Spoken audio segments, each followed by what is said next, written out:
श्रीं ह्रीं क्लीं ग्लौं गं गणपतये नमः। वरवरद सर्वजनमे वशमानय स्वाहा। ॐ ऐं ह्रीं श्रीं श्रीमात्रे नमः। ॐ नमः शिवाय। ॐ श्रीगुरुभ्यो नमः। मगलचर्लवेणुगोपालदत्तात्रेय नमः। ॐ नमः शिवाय। ॐ शरभेश्वराय नमः। ఈ శరభేశ్వర కవచం, శరభ కవచం. ఓం శ్రీ గణేశాయ నమః. శ్రీదేవ్యువాచ సర్వజ్ఞ సర్వమంత్రస్య సర్వాచార్య శివప్రభో శరభం కవచం దివ్యం సర్వరక్షాకరం పరం. వజ్రపంజరనామాఖ్యం వద మే కరుణాకర. శ్రీశివ ఉవాచ వక్ష్యామి శృణు దేవేశి సర్వలక్షణమద్భుతం. శారభం కవచం నామ్నా చతుర్వర్గఫలప్రదం. శరభసాలువ పక్షిరాజాఖ్య కవచస్య తు శర సదాశివ. శరభసౌలువ పక్షిరాజాఖ్య కవచస్య తు సదాశివ రుచిశ్చందో బృహతి శరభేశ్వరః. దేవతా ప్రణవం బీజం ప్రకృతి శక్తిరుచ్యతే. కీలకం పక్షిరాజాయ సర్వరక్షాకరో విభుః. పరప్రయోగ శాంత్యర్థ సర్వశత్రునివృత్తయే. చతుర్వర్గార్ధసిద్ధ్యర్థే వినియోగోధ ధ్యానం రక్తాభం సుప్రసన్నం త్రినయనమృతోన్మత్తాభాషాభిరామం రామమం కారుణ్యాంబో రామం కారుణ్యాంబోధిమీజం వరదమభయదం చంద్రరేఖావతంసం. శంఖద్మాతాకిలాశాశో ప్రతిహత విధినా భావసమానాత్మభావం.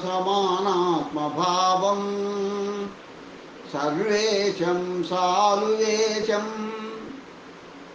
ప్రణతభయకరం పక్షిరాజం నమామి. ఓం శ్రీ శివః పురతః పాతు మాయాధీశస్తు పృష్ఠతః. పినాకీ దక్షిణం పాతు వామపార్శ్వం మహేశ్వరః. శిఖాగ్రం పాతు మే శంభోర్నిటిలం పాతు శంకరః.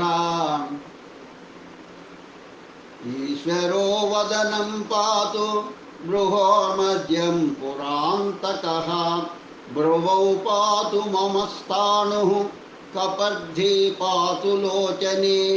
శర్వో మే శ్రోత్రయో పాతు వాగీశః పాతు లంబికాం. నాసయోర్మే వృషారూఢో నాసాగ్రం వృషభధ్వజః. మరారిః పాతు మే తాల్వేరోష్టయోర్భక్తవత్సలః. జిహ్వాం మమ సదా పాతు సర్వవిద్యాప్రదాయకః. పాతు మృత్యుంజయో దంతాం చివుకం పాతు భూతరాట్. పరమేశః కపోలౌ మేత్రికం పాతు కపాలభృత్. కంఠం పశుపతిః పాతు శూలీ పాతు హలో మమ. స్కందద్వయం హరః పాతు దూర్జటి పాతు మే భుజో.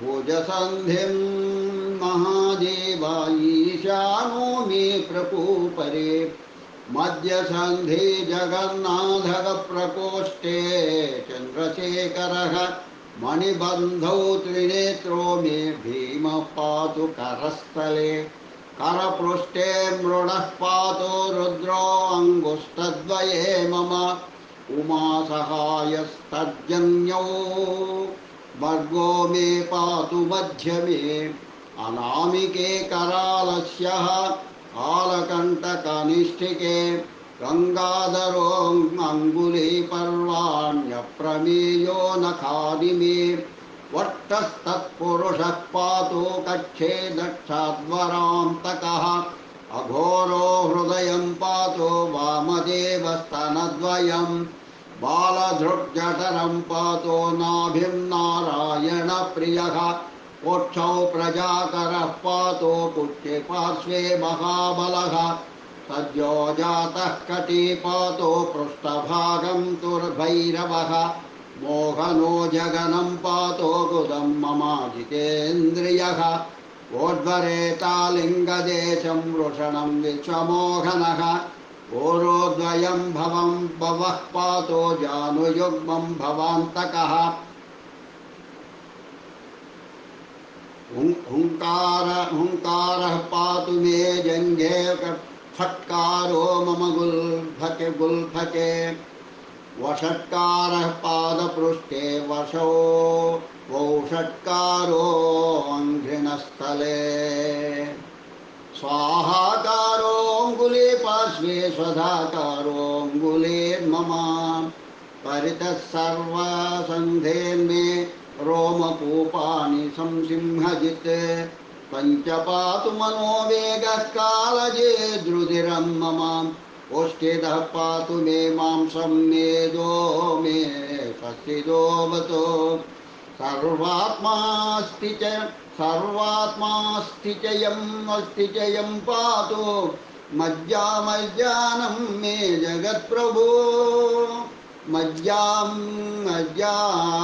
मम जगत्प्रभो शुक्रं रुद्धिकारः पातु बुद्धिं वाचामधीश्वरः मूलाधाराम्बुजं पातु भगवान् शरभेश्वरः स्वादिष्ठानमजः पातु मणिपुरं हरिप्रियः अनाहतं सालुवेशो विशुद्धं जीवनायकः सर्वज्ञानप्रदो ह्याज्ञा ललाटं मे सदाशिवः ब्रह्मरन्ध्रं महादेवः पक्षिराजोऽखिलात्मवान् सर्वलोकवशीकारः पातु मां परगर्वजित् वज्रमुष्टिवराभीति हस्तः कालाभ्रसन्निभः विजयासहितः पातु चैन्द्रीं ककुभमग्निजित् शक्तिशूलकपालासि हस्तसौदामिनी प्रभः जयायुतो महाभीमः पातु वैश्वानरीं दिशं दण्डातिमुसलं भाल पाशाङ्कुशकराम्बुजः यमान्तको अजितायुक्तो याम्गी पातु दिशं ममः कामान्तको जितायुक्ता दिशं यां सदावतो खड्गे केटादिपरशुहस्त शत्रुविमर्दनः अपराजितया युक्तः सदा व्यान्नैरूनैरूनैर्भूतिं दिशम्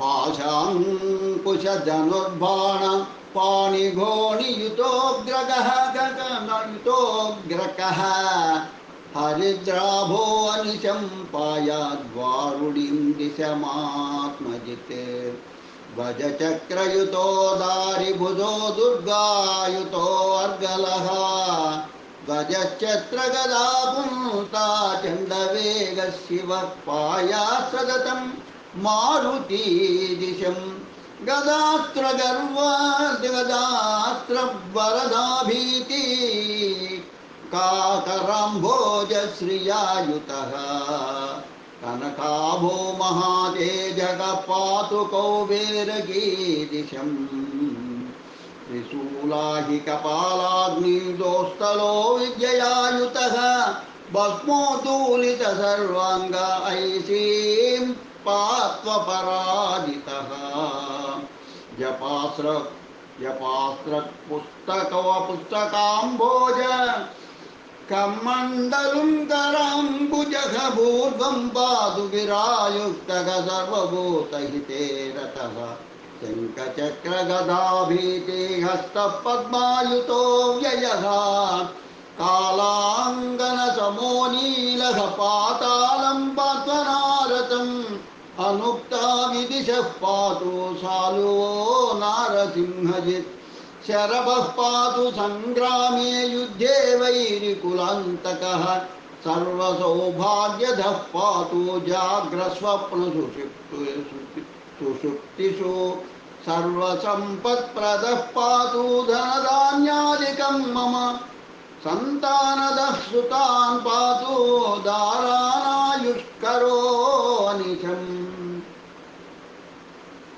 बन्धोन्वृद्धिकरः पातु गृहं सर्ववशङ्करः ग्रामं ग्रामेश्वरः पातु राज्यं पातु दिगम्बरः राष्ट्रं शान्तिकरः पातु राजानं धर्मशासकः मार्गं दुष्टकरं पातु धर्मकर्माणि भैरवः बटुकः पातु मे सर्वं त्रयव्यस्तासु भयेषु च स्पर्शवीक्षणसंयुक्तः प्राणरक्षं मनोजवः प्रधानमूर्तिभावश्च प्रासादेष्मासु सिद्धिकृत् साधकः प्रणवं बीजं नमो भगवतेति च प्रणवं ध्यायाञ्जलद्भिः प्रज्वलद्वयं प्रतिनाम चतुर्यन्तं स्पर्शयित्य विधीयते प्रत्यावृत्ति चतुर्दन्तम्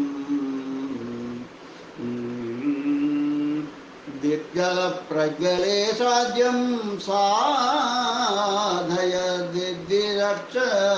द्विद्विरक्ष तत् सर्वदुष्टेभ्यो हुं फट् स्वाहान्त युग्वीक्षणम् पृशन् पश्यन् जपं कृत्वा प्रतिष्ठानं समाहितः स्पर्शं जपं कृत्वा प्रतिष्ठानं समाहितः प्रार्थयेदखिलं श्रेष्ठं हृदिस्थं सालुवेश्वरं ये ग्रामघाता घातका क्रूरा कपटा गौष्टिका भटाः तस्करा शत्रवः क्रुद्धा वदे सक्ता पलाशनाः छद्मचारा विता भ्रष्टा शिवाचर निशाचराः ते सर्वे पट्टिराजस्य पक्षवातपराहताः श्रीबालसहिता क्षिप्रं पितृमातृकुलान्विताः भग्नचित्ता गतस्थानायान्तु देशान्तरं स्वयं ये च दुष्टग्रहारक्षः पिशाचा देवयोनयः चतुष्षष्टिगणाः सप्तत्युन्मादकाग्रहा अष्टाशीति महाभूताः सप्तकोटिमहाग्रहाः नवतिद्गरभेदाश्च शतभेदाश्च कृत्तिका पञ्चाशद्गणानागणनादाश्च नियुता कृत्रिमाग्रहाः प्रेतारूढाश्रयस्त्रिंशत् पिण्डदानपरायणा अयुतं क्षुद्रवेदाश्च चत्वारिंशत् शिवाह्वयाः द्वात्रिंशत् वक्निवक्तात्राश्च त्रिंशन्मार्जारवक्त्रकाः चतुष्षष्ट्याहुरूपश्च ये चान्ये क्षुद्रयोनयः ते सर्वे सालुवेशस्य शङ्खनिःस्वनमोहिताः विषण्डाखिलतः स्वान्ताः प्राणत्राणपरायणाः गच्छन्तु सम्प्रयोक्तारो निश्चय ये च मूषकवैडालाः सुनकोरगवृच्चिकाः आशीविषाशिवाव्याला व्याघ्रवृक्षेभसूकराः रुद्रास्येनाः खगा दंशका मृगाः ये ते शरभहस्ताग्र न कर्षत विमोक्षगाः स्रवद्रक्ततलासिक्ताः शिलातलनिपीडिताः संभिन्नतनवः शीघ्रं नश्यत्किल दुश्चराः न दंशस्तूरगाः क्वापि नातिवातोऽपि बीजतो न दहत्वा सहो वह्निरायान्त्वापो न चाधिकां न वर्षत्वति वृष्टिश्च न पतत्वशनिः क्वचित् नाक्रामत्वपमृत्युश्च नास्तुत्पातं कदाचन न ब्रियन्त्वम्भसि जनाना भवत्वशुभं क्वचित् न वदन्त्यसखं वाद्यं जन्तवो मम देशके नास्ति वैरं तु जन्तो नामन्योऽयं राजके मम भवन्तु सुखिनः सर्वे नार्यः सन्तु प्रतिव्रताः सर्वासूयन्तु सत्पुत्रान् पुत्रीश्च शुभलक्षणाः सर्वे देवाश्च नन्दस्तु सन्तु कल्याणकारकाः राजन्वती मही चास्तु राजा भवतु धार्मिकः ससंस्रवं पयोगावः फलन्तोषधयोधिकं भवन्तु फलदा वृक्षा सिद्धिर्भवतु मेखिला ममास्तु तरसासु नमात्मा ज्ञानमचञ्चलं महाक्रोधमहालोभाः समदालोभमत्सराः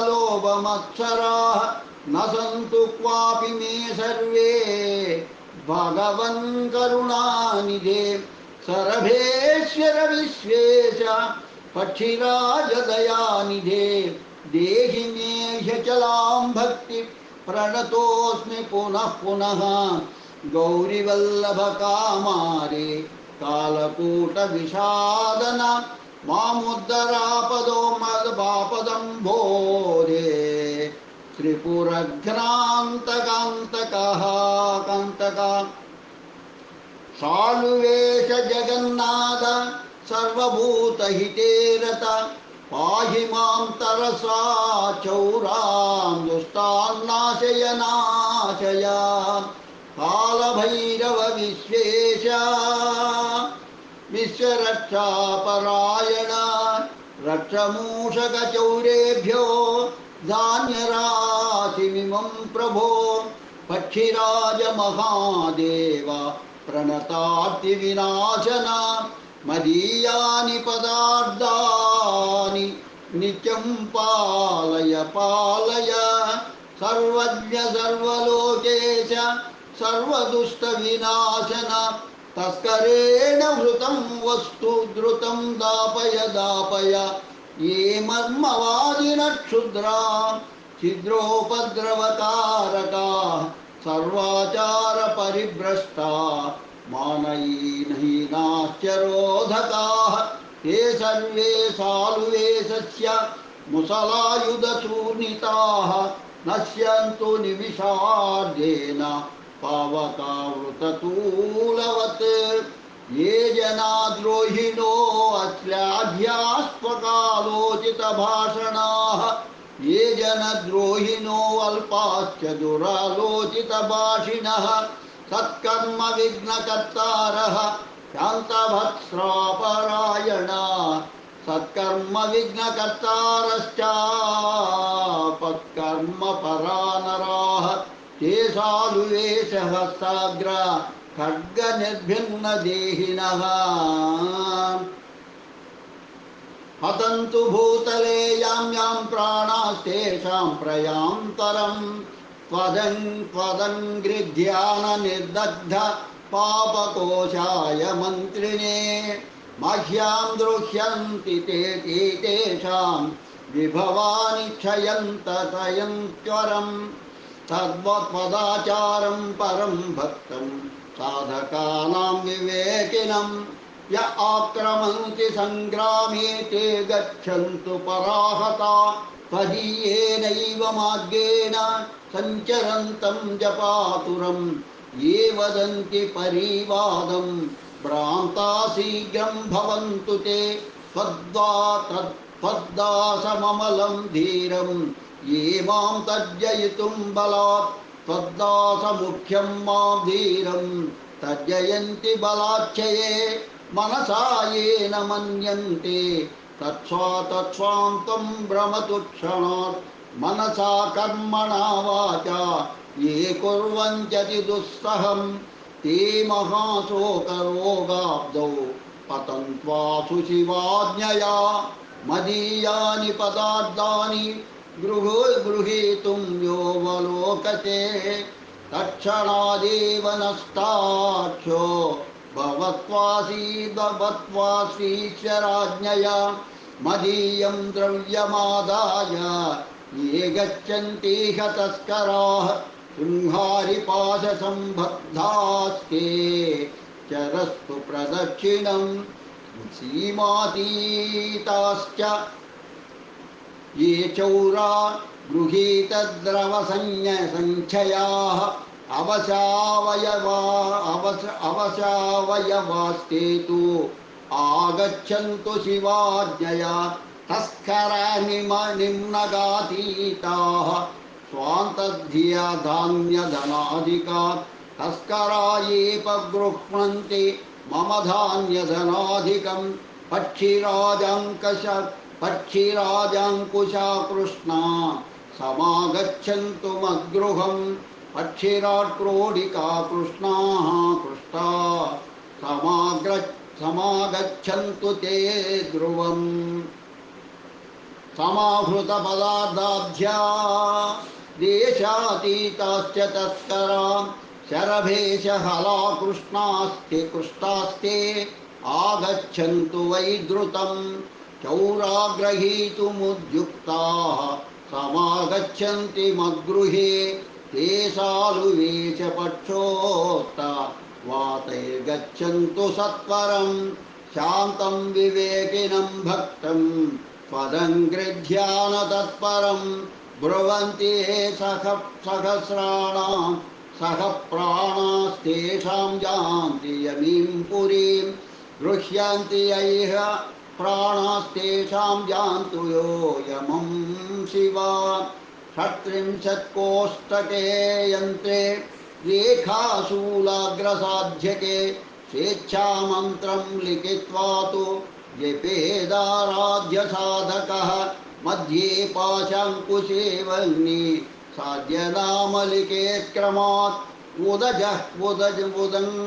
उदङ्मुखः सहस्रं तो रक्षणाय जपेन्निधिः नष्टाहरण्यहरणके पञ्चरात्रं पश्चिमदिङ्मुखः मारणे सप्तरात्रं तो दक्षिणाभिमुखो जपे रोगनिग्रहणे चास्तरात्रमाग्नेयदिङ्मुखः इति गोह्यं महामन्त्रं परमं सर्वसिद्धिदं शरभेशाद्यकवचं चतुर्वर्गफलप्रदं प्रत्यघं प्रतिपक्षं वा प्रतिमासमधापि वा यो जपेत् प्रतिवर्षं वा वरेण्यः स शिवो भवेत् एवं हि जपतः पुंसां पातकं सोपपातकं तत्सर्वं लयमाप्नोति रविनातिमिरं यथा दशाब्दं यो जपेन्नित्यं प्रातरुत्थाय साधकः सर्वसिद्धिं समाकृष्य देहान्ते स शिवो भवेत् त्रिकालध्यानपूर्वन्तो जपे द्वादशवार्षिकं कायेनानेन सो देवे जीवन्मुक्तो भवेन्नरः शतवारं जपेन्नित्यं मण्डलं यो वरानने सोऽणिमादिगुणान् प्राप्य विचरेच्छे विचरे स्वेच्छया सदा अतलाधिधराधरण्यादि भुवनानि चतुर्दश विचरेत् कामतः सर्वैः पूज्यमानो यथा सुखम् त्रिमासं योजपे नित्यमस्तोत्तरसहस्रकम् सहसा शरभेशस्यासारूप्यं लभतेऽम्बिके षण्मासं योजपे देवी प्रयतः मद्रूपधारको मध्यः सर्वसिद्धिप्रदायकं मद्रूपधारकैर्मयमच्चैः सर्वसिद्धिप्रदायकैः मम लोके सम्पूज्यो विष्णुलोके विशेषतः ब्रह्मलोके च रमते सर्वत्र न निवार्यते इन्द्राग्नियमरक्षेश जलेश पवनैः सह सोमेशैः सह रुद्रेशैः दिशां पालैः स पूज्यते आदित्य सोम पृथ्वीज बुध श्री गुरु भार्गवै पूज्यते सग्रहैः सर्वैः स शनि राहु केतुभिः भृग्भङ्गिरः पुलस्तैश्च पुलहात्रिमरीचिभिः दत्तकश्यप भृग्वाद्वै योगिभिश्च स पूज्यते दत्तकाश्यप क्रत्वजयोनिभिः स च पूज्यते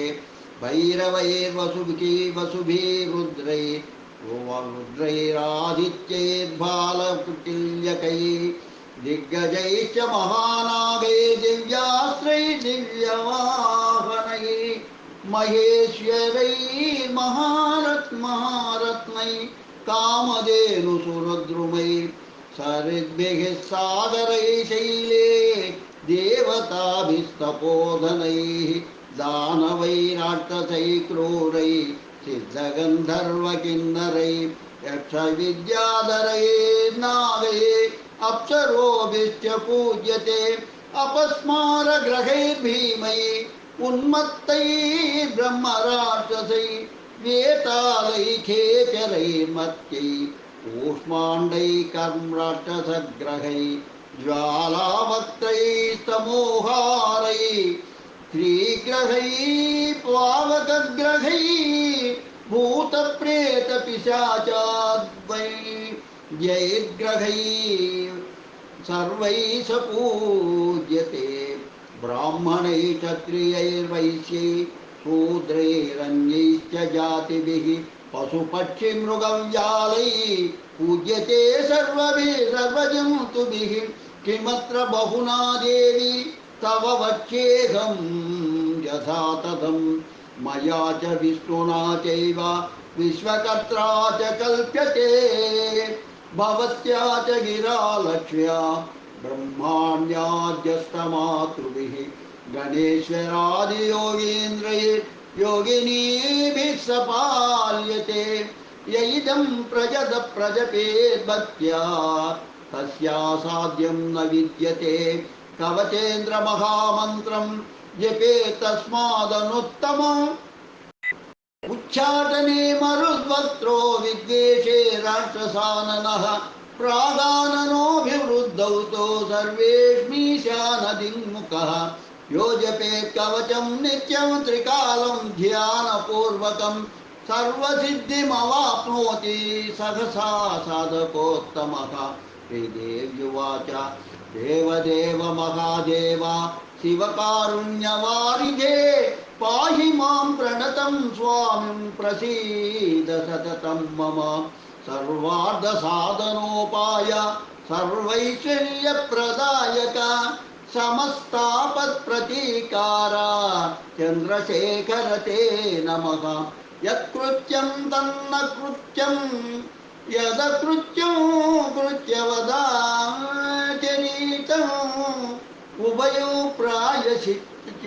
प्रायश्चित्तं शिव तव नामाक्षरद्वयोच्चरितं नामाक्षरद्वितयम् इति आकाशभैरवकल्पे प्रत्यक्षसिद्धिप्रदे ఉమామహేశ్వర సంవాదే శరభకవచం సంపూర్ణం ఆకాశభైరవకల్పం ఏకచత్వారింశోऽధ్యాయः ఇది శ్రీశరభేశ్వర కవచం అథవా శ్రీశరభ్య కవచం సంపూర్ణం.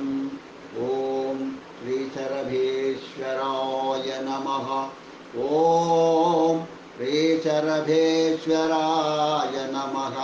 ఓం శ్రీశరభేశ్వరాయ నమః. ఓం శ్రీశరభేశ్వరాయ నమః.